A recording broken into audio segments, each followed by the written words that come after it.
जरा सोच के देखिए, आपके घर की दीवारों के पीछे एक ऐसा रहस्य छिपा हुआ हो जो पीढ़ियों से आपके खून में बह रहा है। आज हम देखेंगे एक ऐसी ही मूवी हेरिडेटरी की पूरी कहानी को, जिसमें दिखाया गया है एक फैमिली की सामान्य सी दिखने वाली जिंदगी, लेकिन धीरे धीरे उस जिंदगी में ऐसी परछाइयां उतरती है जिन्हें रोशनी भी मिटा नहीं सकती। रात के सन्नाटे में सुनाई देने वाली अनजानी आवाजें, पुराने बक्से में छिपी अजीब तस्वीरें और परिवार के हर एक सदस्य की आंखों में कोई छिपा हुआ डर। ये सिर्फ डरावनी घटनाएं नहीं बल्कि एक प्राचीन और अंधेरी ताकत का खेल है। ऐसा खेल जिसकी बिसात पीढ़ियों पहले बिछाई गई थी और मोहरा है इस परिवार के लोग। ये अनजानी ताकत आपको चुनती नहीं बल्कि ये आपको विरासत में मिलती है, और जब इसकी पकड़ कसने लगे तो मौत भी आपको इसकी गिरफ्त से नहीं छुड़ा सकती। तो सवाल ये है कि इस परिवार की आखिरी सांस किसकी होगी, और क्या ये कहानी कभी खत्म होगी या नए शिकार के साथ फिर शुरू होगी। जानने के लिए वीडियो में बने रहे, और अगर ये वीडियो आपको पसंद आए तो वीडियो को लाइक और चैनल को सब्सक्राइब कर देना।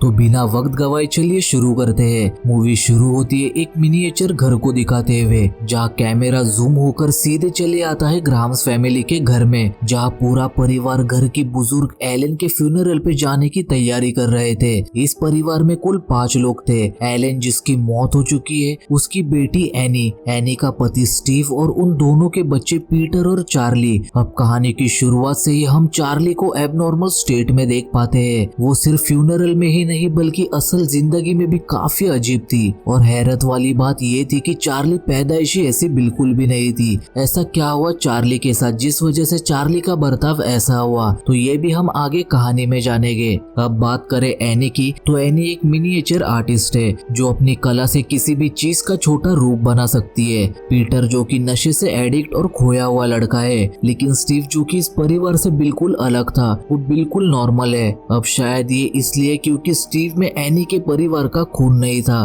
खैर, फिलहाल तो फ्यूनरल में एनी अपने मॉम के लिए कुछ शब्द कहती है। अब किसी के आखिरी वक्त में हम अच्छी बातें करते हैं, लेकिन एनी थी कि वो अपने मॉम के बारे में बुरी बातें करने लगती है। उधर ही हम चार्ली को देखते हैं जो अजीब सी आवाज निकालते हुए अपने मॉम की ड्राइंग बना रही थी। सीन शिफ्ट होकर हम एलन की बॉडी को देख पाते हैं, जिसने एक अजीब तरह का लॉकेट पहना हुआ था। और यहाँ इस लॉकेट को दोस्तों ध्यान में रखना, क्योंकि सारा राज इस लॉकेट में ही है। वही हम एक अनजान शख्स को भी देख पाते हैं जो चार्ली को देखकर एक अजीब सी मुस्कान देता है। फ्यूनरल के बाद घर का हर एक शख्स काफी दुखी था। रात में एनी जब चार्ली के कमरे में आती है तो चार्ली अपनी मॉम से पूछती है कि अब मेरा ख्याल कौन रखेगा। एनी जवाब देती है कि मैं रखूंगी, मैं हूं ना। तभी चार्ली एक अजीब सवाल करती है कि अगर आप मर गए तो। अब इसके बाद एनी थोड़ा सोच में पड़ जाती है। इस टॉपिक से हटकर एनी चार्ली से कहती है कि तुम नहीं जानती, बचपन में जब तुम छोटी थी तो तुम्हारी नानी तुमसे काफी प्यार करती थी। जैसे तैसे चार्ली को सुलाने के बाद एनी अपने मॉम की कुछ चीजें चेक करने लगती है। उन्हीं चीजों में एनी को एक एल्बम मिलता है जिसमें उसकी मॉम का एक नोट था, जिसमें लिखा था कि मुझे माफ कर देना, मैं हर चीज तुम्हें बता नहीं पाई, तो प्लीज मुझे हेट मत करना।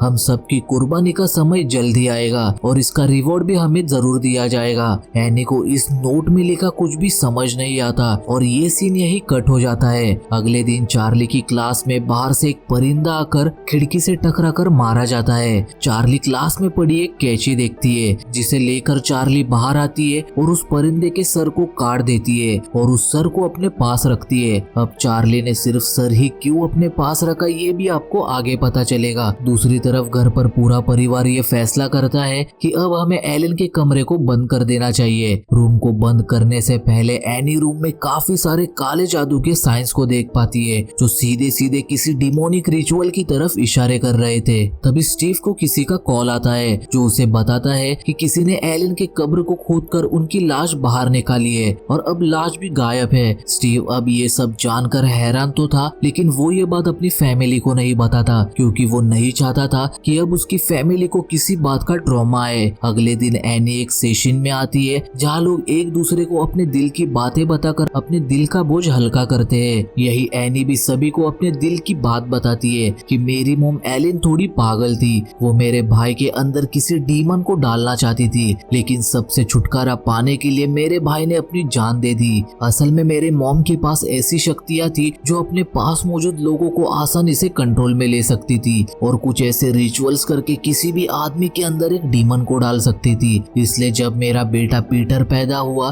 तब मुझे अपने मॉम पर शक होने लगा, इसलिए मैंने हमेशा से पीटर को अपने मॉम से दूर रखा। लेकिन जब चार्ली पैदा हुई तो लड़की होने के कारण मैं उसे उसके नानी के पास जाने से नहीं रोकती, और शायद यही कारण है कि आज तक चार्ली का बर्ताव इतना अजीब है। दूसरी तरफ चार्ली के कमरे में हम एक रोशनी को देख पाते हैं जो उसे एक जगह लेकर आती है। कुछ दूर सामने चार्ली देखती है कि कोई शख्स आग के घेरे में बैठा हुआ है, मानो जैसे वो कोई रिचुअल कर रहा हो। तभी एनी वहां आकर चार्ली को वहां से ले जाती है। रात में हम देखते हैं कि पीटर को उसकी दोस्त पार्टी के लिए इनवाइट करती है, लेकिन जाने से पहले एनी चार्ली को भी पीटर के साथ भेज देती है ताकि वह पीटर कोई नशा ना करे। पार्टी में पहुंचकर पीटर तो अपने दोस्तों के साथ एंजॉय करने लगता है, लेकिन चार्ली वहां काफी बोर होने लगी थी, इसलिए घूमते घूमते वो स्नैक्स कॉर्नर तक आती है और ड्राई फ्रूट वाला केक खा लेती है। उसे नहीं पता था कि केक में ड्राई फ्रूट है और चार्ली को ड्राई फ्रूट से एलर्जी थी, जिस वजह से चार्ली की तबीयत बिगड़ने लगती है,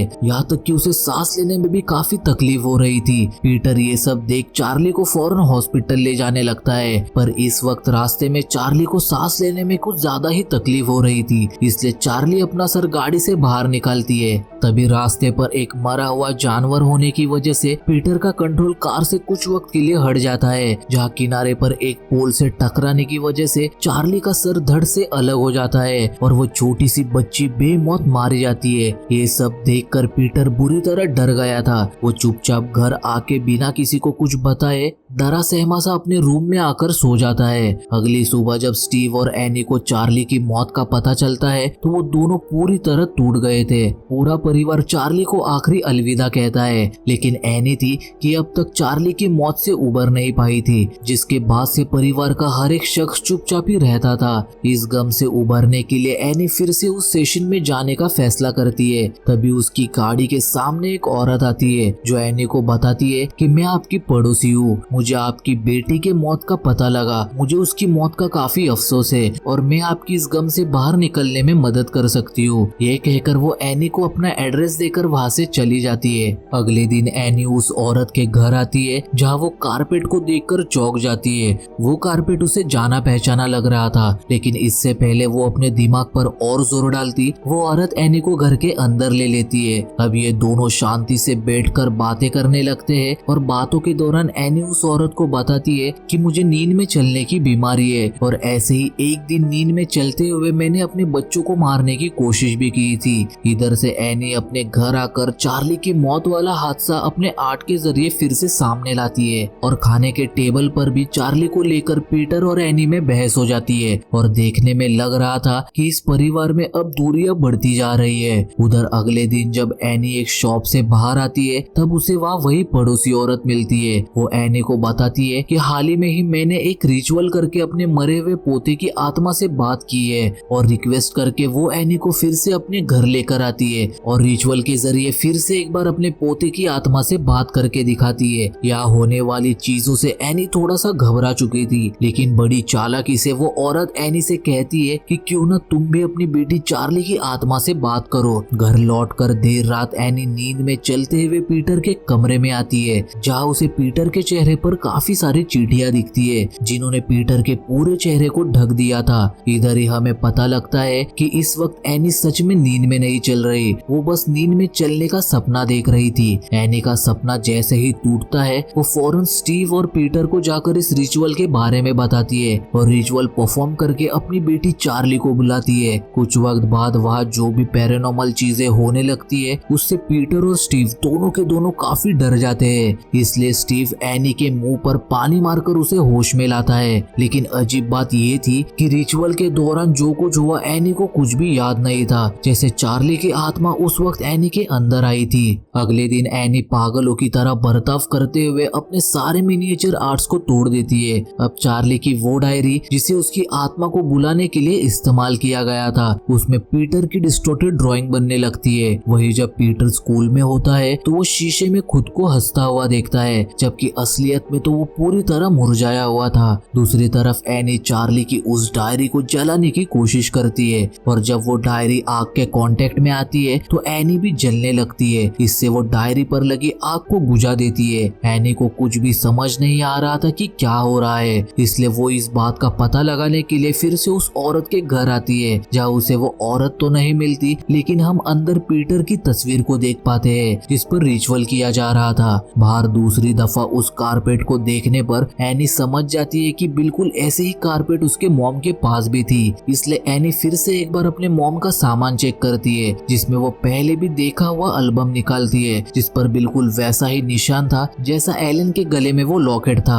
यहाँ तक कि उसे ये भी पता लगता है कि एल्बम में भी वो औरत उसके मॉम के साथ थी, यानी वो औरत एलन को पहले से पहचानती थी और उसके गले में भी बिल्कुल वैसा ही लॉकेट था। अब एलन की चीजों में एनी को और एक किताब मिलती है जो डार्क रिचुअल की थी, जिसमें किंग पेमोन का जिक्र था और एलन और वो औरत एक ऐसे ग्रुप से जुड़ी हुई थी जो इसी डीमन पेमोन की पूजा करते थे। या हम ये भी जान पाते हैं कि एलन को डीमन पेमोन को एक शरीर देना था और इसके लिए उसने एनी के भाई को चुना, लेकिन एनी के भाई को पता था कि उसके साथ आगे क्या होने वाला है, इसलिए उसने पहले ही सुसाइड कर लिया। जिसके बाद जब पीटर पैदा होता है तो एलन ठान लेती है कि वो डीमन पेमोन को पीटर का शरीर देगी, पर बीच में ही एलन की मौत हो गई, इसलिए इस अधूरे काम को पूरा करने का जिम्मा उस औरत ने उठाया, यानी डीमन पेमोन को पीटर के शरीर में डालना। इन सब बातों को जानकर एनी अपने घर का एटिक चेक करती है, जहाँ ऊपर उसे अपनी मोम एलन की लाश मिलती है जिसका सर गायब था और ये सब उसी ग्रुप के लोगों ने किया था,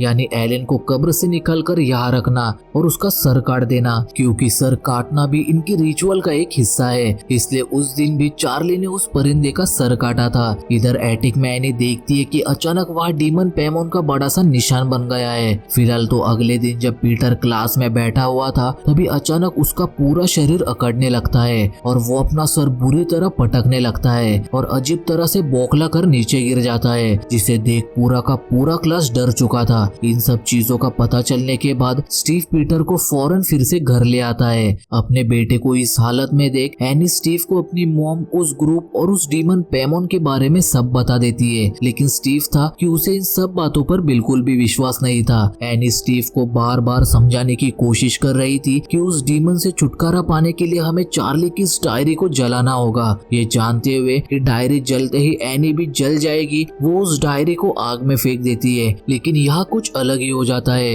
एनी की वजह स्टीव को ही आग पकड़ लेती है और वो आग तब तक नहीं रुकती जब तक स्टीव पूरी तरह जल नहीं जाता। दूसरी तरफ पीटर को भी होश आ जाता है, जो हॉल में अपने पिता की जली हुई लाश को देख सुन पड़ चुका था। तभी अचानक से डीमन पेमोन एनी को पूरी तरह पजेस कर लेता है और एनी बड़े भयानक तरीके से पीटर के पीछे पड़ जाती है। जैसे तैसे पीटर एटिक में आकर खुद को ऊपर लॉक कर लेता है, लेकिन एनी थी कंटिन्यू उल्टा लटक कर दरवाजे पर अपना सर मार रही थी। इस मूवी का ये सीन इतना क्रीपी और भयानक है जो आपकी नींद उड़ाने के लिए काफी है। खैर, फिलहाल एटिक में पीटर अपनी नानी की गली हुई लाश को देख पाता है। तभी अचानक एनी वहां आकर अपना गला काट लेती है, जिसके साथ पीटर वहां कुछ और लोगों को भी देख पाता है जो पूरी तरह निर्वस्त्र थे। ये सब देख पीटर एटिक की खिड़की तोड़कर नीचे कूद जाता है और इसी दौरान हम एक रोशनी को पीटर के अंदर जाता देखते हैं, जो कोई और नहीं बल्कि डीमन पेमोन था, यानी पेमोन को जो शरीर चाहिए था वो अब उसे मिल चुका है। तभी पजेस पीटर अपने मॉम की सरकटी लाश को उड़ते हुए चार्ली के ट्री हाउस में जाता देखता है। वो भी जब ट्री हाउस में आता है तो अंदर काफी सारे लोग और थे जो डीमन पेमोन की पूजा कर रहे थे। तभी पीटर को ताज पहनाकर उसे किंग पेमोन घोषित किया जाता है और हेल पेमोन का नारा लगाया जाता है। सभी पीटर के सामने झुक जाते हैं और कहानी के एंड में कैमरा जूम आउट होने के साथ ये मूवी यहीं पर एंड हो जाती है।